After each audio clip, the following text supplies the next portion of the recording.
Well, let's talk a little bit about collaboration because I know Liz, you're going to have to leave us a little early tonight, and I'm fascinated by the idea of working with your father on a novel. So, how does that collaboration go, and how do you make sure that that part of your relationship stays professional and doesn't bleed over, so that you're editing each other at Christmas or whatever?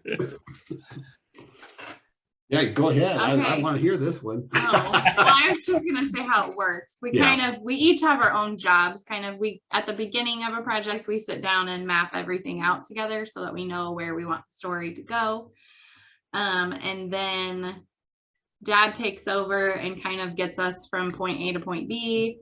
And then I come behind him and fill in details and edit things. And I'm usually the first set of eyes on things. And yeah, so that's how it works for us. So we don't like sit down next to each other and like write every word. And the ideas come from different things, like the story that we have in Trick or Treats. That was actually Liz's idea, to drop the ladies in a haunted house, and so we kind of went from there. The novels have mainly been my idea, where we were going there with that one, but Liz's. So anyway, we share a lot of responsibilities, but. And we do sometimes talk about things at like Thanksgiving or Christmas. I mean, we do. Does it work that Tony, you have the initial idea and you outline it, and then you pass it back and forth, and like a game of tag for your draft? Or Well, there are people who are pantsers and people who are outliners, and we tried being pantsers once, and that was a disaster. So we pretty much outline everything. So when we start especially a book, we generally know where we're going with that. And so I may come back sometimes and say, well, look, I really don't think this is working. I want to take this direction, or Liz might read and say, I don't, this isn't working for me either. And so, we'll do those kinds of negotiations, but by and large, because we're outliners, we sort of know where things are going. Does that make sense? yes, I would think a lot of mystery writers would tend to more. I know there are pantsers, but would tend more toward the plotter side of the spectrum, just because you've got to stay ahead of the reader and figure out, you at least know who done it. So the ending presumably is going to be the revelation of who done, unless it's a series, I suppose. That's how we work. If and it works for us, right? And then Ross and Karen. I think we work very differently from that. I think we're both sort of pantsers, and for your viewers who don't know what we're talking about, we write by the seat of the pants. We don't know where we're going necessarily from the get-go. And all we did in the beginning was agree on a premise for the story. And that took a couple of emails back and forth.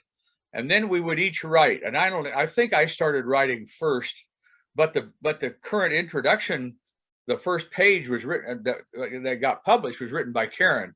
At any rate, I would write some, throw it over the fence to Karen, and she would write some and throw it back over the fence to me.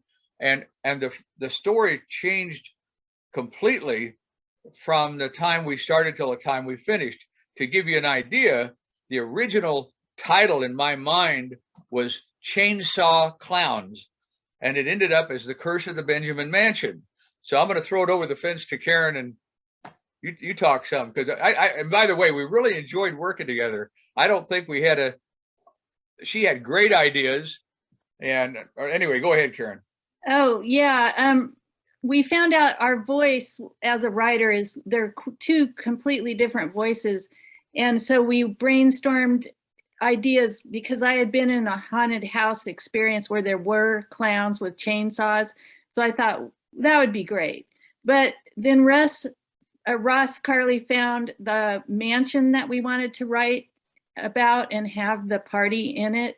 And so we started looking up all the history about that mansion. It was fascinating. What is it? Really is the Benjamin Mansion, right? Yeah, it's in southern Indiana, down on the Ohio River. We moved it up to Indianapolis. Yeah, and so it was fun, reading what he wrote, and then that would inspire me to write the next chapter or scene, and then we just kept it going back and forth. I think we agreed on a tagline, which Karen wrote, which I think tells the story. A Halloween party in a haunted house during COVID. What could possibly go wrong? Well, it sounds like it's already gone wrong if it's a party during COVID.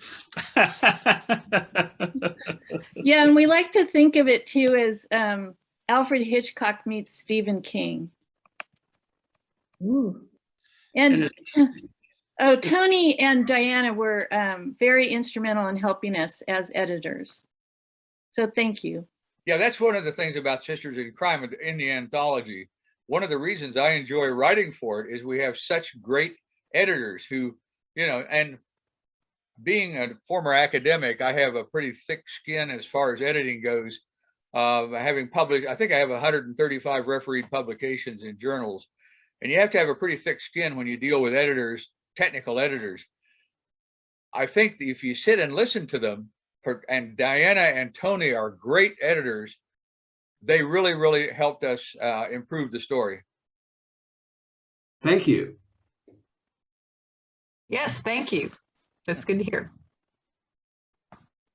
And so is this the start of what will be a long and fruitful collaboration? Can we expect more Ross Carley and Karen Phillips stories in the future? Well, possibly, but I keep telling him I have to finish my novel. So we'll see. And of course, I put her to work designing this cover for my new one. But I hope so too. I already have a couple of ideas, Karen, we'll discuss.